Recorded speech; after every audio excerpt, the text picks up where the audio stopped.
So you've probably noticed by now that the YouTube algorithm prefers American channels.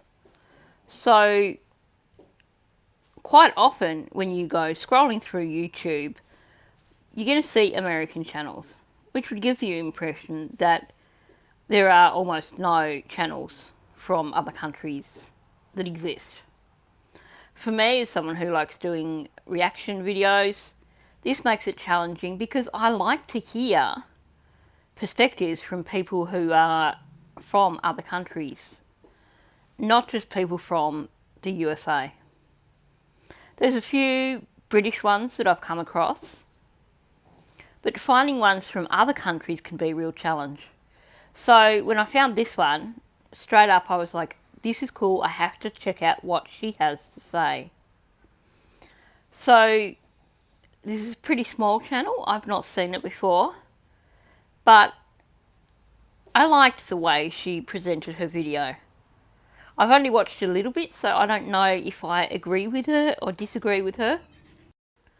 But I did find it incredibly amusing that she used the word weird over and over to describe things to do with our country. So let's check it out and see what this Dutchie abroad has to say about Australia. Hello everyone! Today I want to talk about a few things that I find weird in Australia. Before I begin, out of previous experience, I know I have to make 2 disclaimers, so here we go. Firstly is that I live in Victoria, and more specifically in the Melbourne area, and if you're one of those people who think that all Australians are the same and share a nice stubby around the barbie, you're gonna be wrong. Because all the different states house very different people, and even within a specific state, people can be very different. So if I'm saying something that you haven't experienced or you think is wrong, it might be right for me. Secondly, I don't mean weird in a bad way. I know I'm in a different country, I know things are gonna be different if I'm in a different country, and I don't mean it's weird as in it's bad. It's just that it's different for me. And the main reason I call it weird is because YouTube likes this word, and if you think that's a shallow reason, then go look up the most popular video on my channel right now. To start off with number 1, which is basically the whole reason that I'm making this video, is advertisements on the radio. So a while back, Evan Edinger made a video with Jay Foreman about advertisements and how they're different in England and in the US. And that finally made me realize what I find so weird about the Australian advertisement on the radio.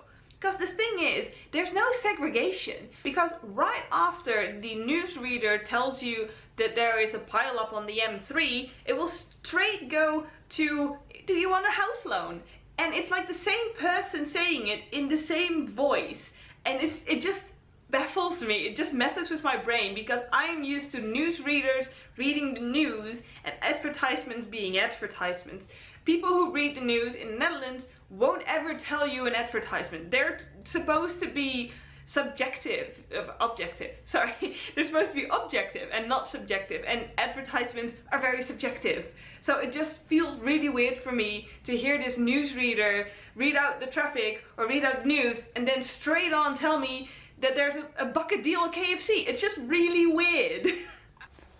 So it sounds like she's more used to that whole BBC, ABC radio kind of formula where the news announcer is someone different who records the news separately, and then that segment is played 3 or 4 times throughout the day, as opposed to the channels these days, like some of the more commercial channels, where you just have one person who is on for a 6-hour stint or whatever, and they do all the voiceover stuff, so they have to read the news themselves, etc. And then they have to read the ads and stuff. So not something that I've seen a lot of, but that said, I tend to, a lot of the time, listen to my iTunes when I'm driving, and I don't listen to the radio at home. I just realized I'm talking pretty fast today. I'll try to slow down. And what's better to slow you down than sugar? I have to say, when I'm watching her, it makes me realise the bias that exists here on YouTube. Because if she was on here speaking with an American accent, she's such a personable person. She's really enjoyable to watch. She's got this really fun energy.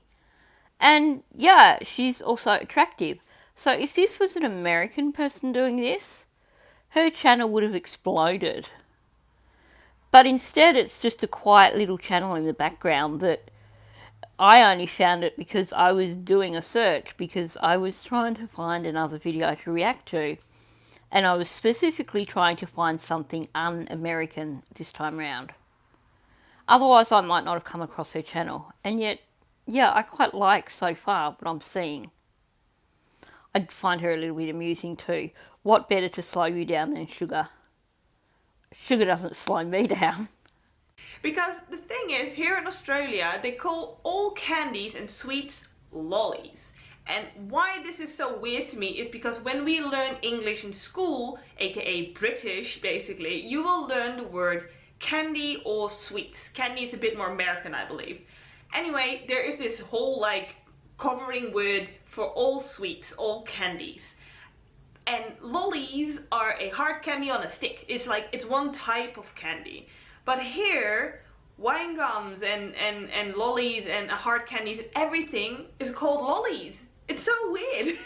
I just realized I'm gonna be saying weird a lot in this video. So this is not the first time I've heard someone mention that in their country lollipops are just called lollies. That's so odd. I wonder what other countries refer to them just as lollies as opposed to lollipops.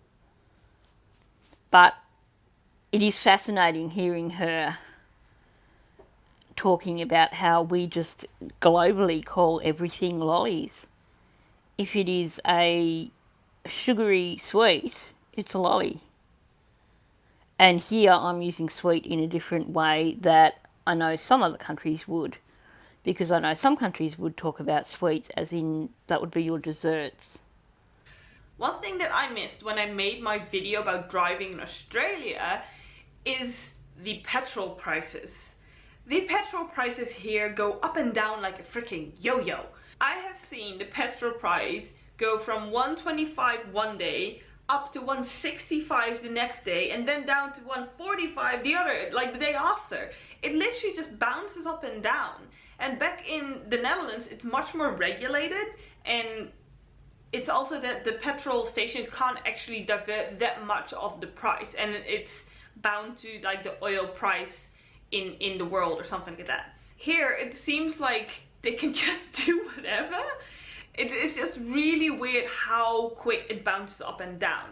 If you put it in perspective, even 165 Australian dollars is still relatively cheap if you know what the prices are in Europe.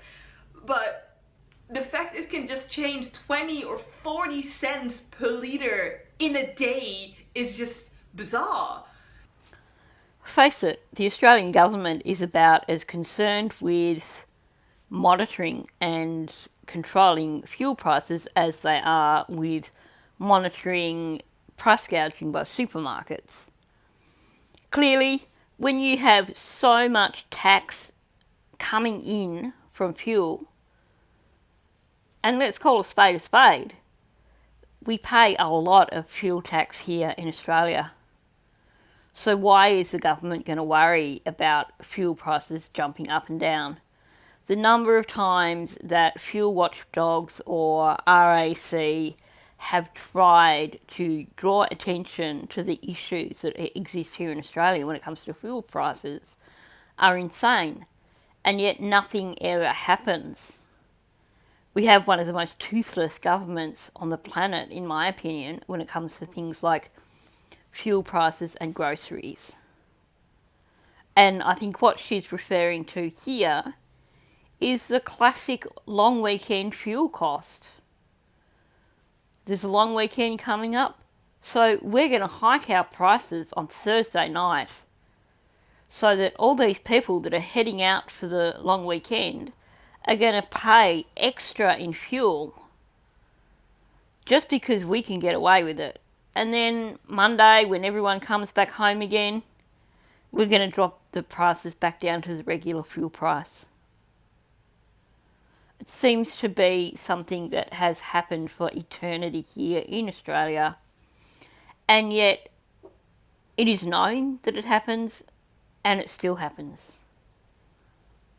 And people wonder why Australians have so little regard for the Australian government. Anyway, I'm not going to get into politics here, but that is one of my little rants for the day. She is so spot on in terms of the lack of regulation when it comes to fuel in Australia. I have absolutely no idea what the regulations are on this or why these prices even go up and down that much, so please don't pin me down on any of this, but it's just something that I noticed and I find really weird. And the last thing that I want to mention as weird is just because of the story behind it, and Australians, please don't hate me for this, maybe you don't even know this story yourself, so here we go. One thing I find weird in Australia is Canberra. Sorry to anyone from Canberra who may be watching this, but yes, in some regards Canberra is a little bit weird. I have to say, I can tell that she's had the whole Victorian influence in terms of her experience here in Australia, because the things that she talks about here definitely sound like something you would hear from someone in Melbourne. And the reason why Canberra is weird to me is because so many people outside of Australia don't know that it's actually the capital of Australia. A lot of people would think it's Sydney. However, Sydney has never been the capital of Australia. Melbourne has.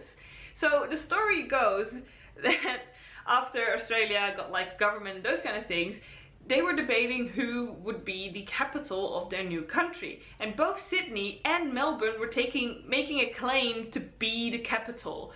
And they were just having this stupid fight over it, and they couldn't like come to a conclusion, so they were basically like, we'll just build a new capital. So they built Canberra just about in between of Melbourne and Sydney, and they actually also gave it its own little state, so it wouldn't be like, oh, Sydney isn't the capital but at least it's in the state of New South Wales. No, they actually made their own little state for that little capital so that no one could fight over it.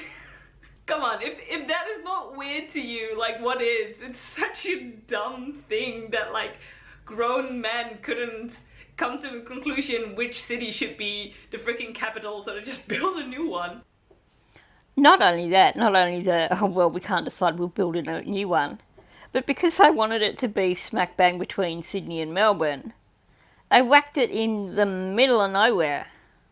So it's this little territory that all around is surrounded by New South Wales, and then you've got another little bit further out that's also ACT. It is just a little bit crazy, and I'd be interested to know if there are any other countries in the world that took an area that was essentially uninhabited. You know, Canberra wasn't even a city. Canberra didn't exist. Like she said, they just invented Canberra. Let's make a capital city. Let's have our state capital here in the middle of nowhere, and we'll call it Canberra. It is kind of insane. And I think that's why when you go to Canberra, it has a real, to me, it's got a real sterile feel about it, because it is so heavily planned out. And there's some pretty gorgeous, there's pretty amazing statues and stuff there, but it doesn't have the same sort of character, in my opinion, that the other states have, or the other capital cities have. It just seems a little too perfect as far as the way it's laid out. Sorry to Canberra people, just me sharing my thoughts. But I think she is spot on here. It is a kind of an odd way of deciding capitals. And I mean, you have countries where the original capital is no longer the capital. Like if you look at Tokyo in Japan, originally I think Kyoto was the capital of Japan. I'm having a blank here. Same with Seoul in Korea. That wasn't the capital of Korea originally, but it later became the capital. But they were existing locations. They didn't just go out into the middle of nowhere and go, let's just build a new capital right here where nobody is. So yeah, she's right. And this also hits home the first thing that I said in this video, and that is that Australians can be very different. Especially Melbourne and Sydney seem to have some kind of rivalry going on, and Canberra is the result of it. Yeah, when you put it that way, it is rather hilarious. But how interesting is it too when you think about it? We're a country where there's no difficulties going from one state to the next. And yet there is all this crazy rivalry between states.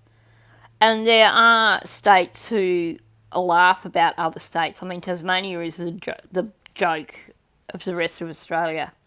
Sorry to other Tasmanians, like I said, I'm a former Tasmanian, so I'm not saying that that is a good thing. I'm just saying that the rest of Australia loves making jokes about Tasmania. Southern Australia loves making jokes about Queenslanders.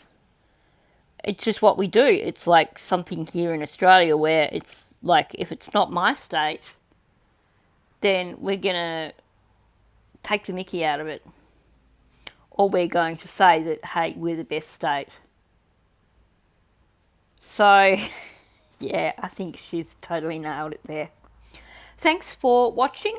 If you're new to my channel, please subscribe. Also, please hit the like button, and because YouTube really loves it, leave a comment below.